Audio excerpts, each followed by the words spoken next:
যে ইংরেজিতে passive sentence তৈরি করতে পারে সেই হলো ইংরেজির বস। আর যে প্যাসিভ সেন্টেন্স লিখতে পারে সে তো আইএলসে 7-8 পাবেই, মাস্ট। সো প্যাসিভ সেন্টেন্স ছাড়া আমরা কথা বলতে পারি না। একটু আগে আমি এর আগের ক্লাসে বলেছি যে active sentence always begins with subject.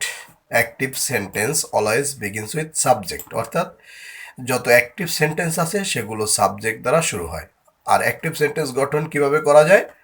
12টা tense দিয়ে যে সেন্টেন্সগুলো আমরা তৈরি করি সেগুলো অ্যাক্টিভ সেন্টেন্স। তাহলে প্যাসিভ সেন্টেন্সটা কি?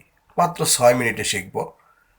দেখেন, সারা জীবনে এটা নিয়ে অনেকে ঘুরপাক খেয়ে ফেলে, কিন্তু আজকে প্যাসিভ সেন্টেন্স নিয়ে আমার মনে হচ্ছে যে 6 মিনিটের আগেই আপনি একটা ফুল আইডিয়া পেয়ে যাবেন। তো দেখেন, passive sentence always begins with object এবং এটি অবজেক্ট দ্বারা শুরু হয়। তো এইটা সূত্র এবং এটাকে মনে রেখে আমরা সামনে আগাবো। We have already known that there are two types of sentence. Actually active sentence always follows the structure of tense, অর্থাৎ টেন্সের স্ট্রাকচার মানে অ্যাক্টিভ সেন্টেন্স, এবং প্যাসিভ সেন্টেন্স ডাজেন্ট ফলো, এটাকে মানে না। তাহলে খুবই সহজভাবে আমরা দেখব যে remember passive sentence takes the helping verb of 6 tenses. 6টা টেন্সের হেল্পিং ভার্ব নিয়েই প্যাসিভ সেন্টেন্স তৈরি করা হয়। গেট অ্যাটেনশন, একেবারে be careful. Structures of passive sentence দেখেন, খুবই মজা।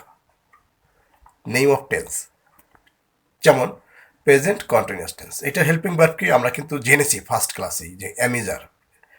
আবার প্রেজেন্ট পারফেক্ট কন্টিনিউয়াস টেন্সের helping verb have been, has been. এবার পাস্ট কন্টিনিউয়াসের helping verb was were. Past perfect continuous had been. Future continuous shall will be. Future perfect continuous shall have been এবং will have been. তার মানে যতগুলো continuous, একটা 12টা টেন্সের মধ্যে আমরা জানি 6টাই কন্টিনিউয়াস। একটা প্রেজেন্ট কন্টিনিউয়াস, আবার একটা প্রেজেন্ট পারফেক্ট কন্টিনিউয়াস। প্রেজেন্টের মধ্যে 2টা, past continuous, past perfect continuous, আবার future continuous, future perfect continuous.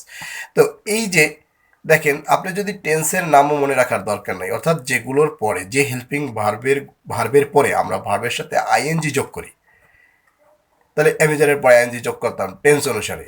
যেমন একটা স্টুডেন্ট যদি বলে যে I am going to park, এটা হচ্ছে অ্যাক্টিভ সেন্টেন্স, এবং অ্যামিজারের পরে যদি কেউ বলে I am go to park, এটা তো ভুল।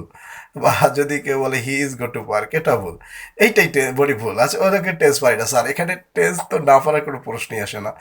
যে এখন দে আর ক্যাচিং ফিশ, এটা সঠিক, কিন্তু যদি বলে দে আর ক্যাচ ফিশ, এটা তো ভুল, কারণ অ্যামিজারের পরে আইএনজি। এটা হচ্ছে টেন্স, অ্যাক্টিভ সেন্টেন্সের কথা বলতেছি, যে আমরা টেন্সে যা শিখেছি তা অ্যাক্টিভ। হ্যাভ বিন, হ্যাজ বিনের পরে যদি আইএনজি দেন তাহলে সেখানে তো অ্যাক্টিভ হয়ে যাবে। ওয়াজের পরে নিয়ম অনুসারে টেন্সের নিয়ম আইএনজি হওয়ার কথা, যেমন I was talking with my mother.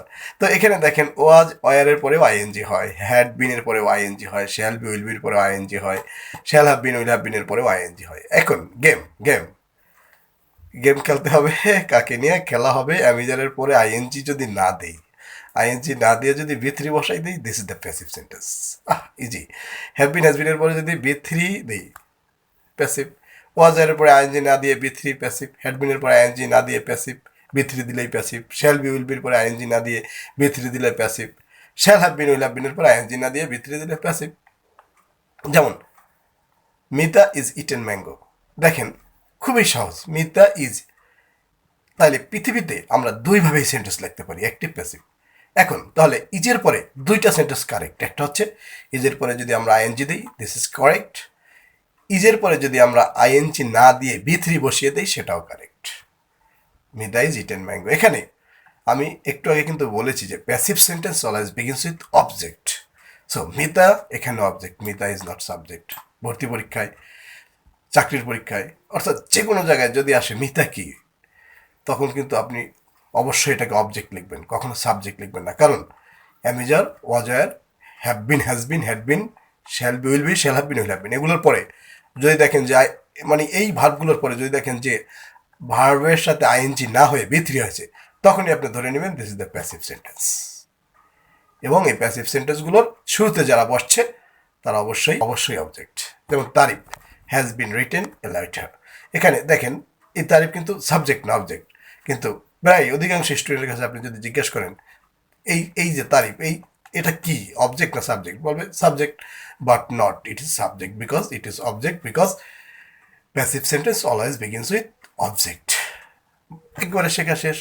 এখন আপনি এভাবে সাজাইতে থাকেন, it was done wisely, they had been caught at that time, তাদেরকে ওই সময় ধরা হয়েছিল, the work will be finished timely, কাজটি ঠিক মানে ঠিকঠাক করা হবে টাইম সময় মতোই। এটা ফিউচার কিন্তু, হ্যাঁ ফিউচার কিন্তু ভবিষ্যতের কথা বোঝাবে সবসময়। Are the old man will have been attacked, বৃদ্ধ মানুষটাকে কি করা হবে, আক্রমণ করা হবে, from the roof of the building, বিল্ডিংয়ের ছাদ থেকে। তো এটা কিন্তু একটা প্ল্যান। তো যাই হোক, তো বৃদ্ধ মানুষটাকে আক্রমণ করার কোনো দরকার নেই, কারণ তখন কিংলেয়ারের দুই মেয়ের মধ্যে ভাগ করে দিল, তখন দুই মেয়ে কিন্তু তাকে আর মানে করলো না। পরবর্তীতে আপনারা জানেন কিনা যে পরবর্তীতে তাকে আর ওইভাবে পাত্তা দিল না, যখন পাত্তা নিয়েছে তখন সে ফাঁসি দিতে চাইলো। ফাঁসি দিতে চাওয়ার পরে সে, তার যে বডিগার্ড, সে বললো স্যার রাইপনেস ইজ ফল, অর্থাৎ এই কিছুদিন পর তো মানে পাকা জিনিসটা তো এমনি ঝরে পড়ে যায়, আপনি তো বুড়া মানুষ, এমনি তো মরে যাবেন, তাহলে ফাঁসি দেওয়ার দরকার কি? তো যাই হোক, গল্পটা বলছিলাম অলম্যানকে নিয়ে। তো প্যাসিভ সেন্টেন্স কিন্তু এখানেই শেষ ডিয়ার লার্নার্স। তো একটু কিন্তু মনে রাখতে হবে, এবার প্র্যাকটিস চলে যায় important of passive sentence. Passive সেন্টেন্সের আসলে গুরুত্বটা কি? The passive sentence can be used without referring to the subject of an action.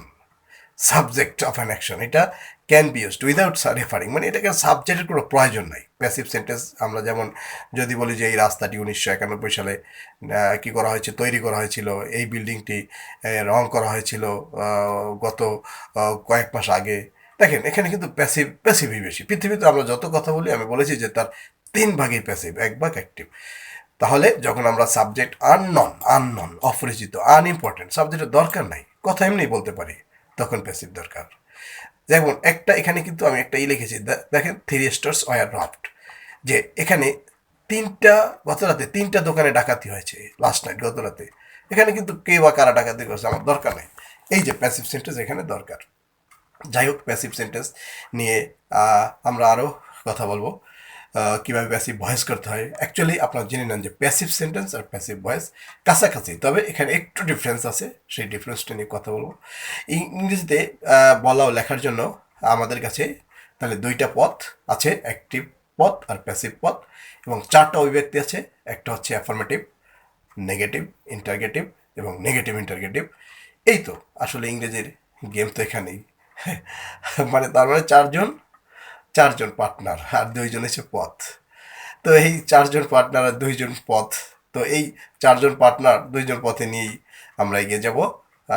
অনেকেই বলে কোশ্চেন ফ্রম দ্য স্টুডেন্ট, আমাকে অনেক প্রশ্ন করেছে যে I have known the structure of tense, আমি টেন্সের স্ট্রাকচার জানি sir, but I can't make sentence in English, কিন্তু আমি ইংরেজিতে সেন্টেন্স তৈরি করতে পারি না। So what should I do, আমার কী করা উচিত?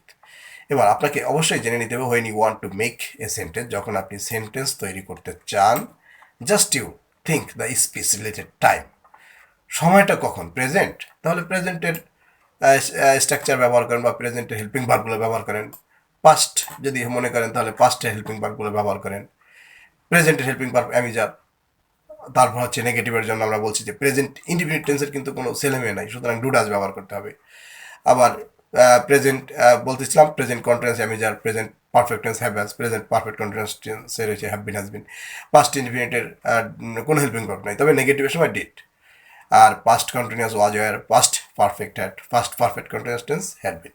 Future shall be will be, future continuous tense shall be, future ইনডিফিনিটের জন্য হচ্ছে শ্যাল উইল, ফিউচার কন্টিনিউয়াসের জন্য হচ্ছে shall be will be, future perfect tense shall have will have, future perfect continuous tense shall have been will have been. তো যাই হোক, এখানে এটুকুই কথা, এটুকুতেই আপনি কিন্তু এক্সপ্রেশন করতে পারতেছেন, মাত্র যা বললাম। ইফ ইট বিকামস প্রেজেন্ট, যদি আপনি মনে করেন এটা present, you can follow any tense, প্রেজেন্টের যে কোনো একটা ফলো করলেই হবে, তবে প্রেজেন্ট ইনডিফিনিট টেন্সটা, কন্টিনিউয়াস টেন্সটা একটু বেশি ব্যবহার হয়। It is noted that to learn more verb and its uses, search on YouTube ELS Online School and subscribe to get more videos.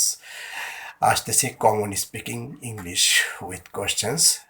তো আমরা এটা নিয়ে আলোচনা করব পরের ক্লাসে।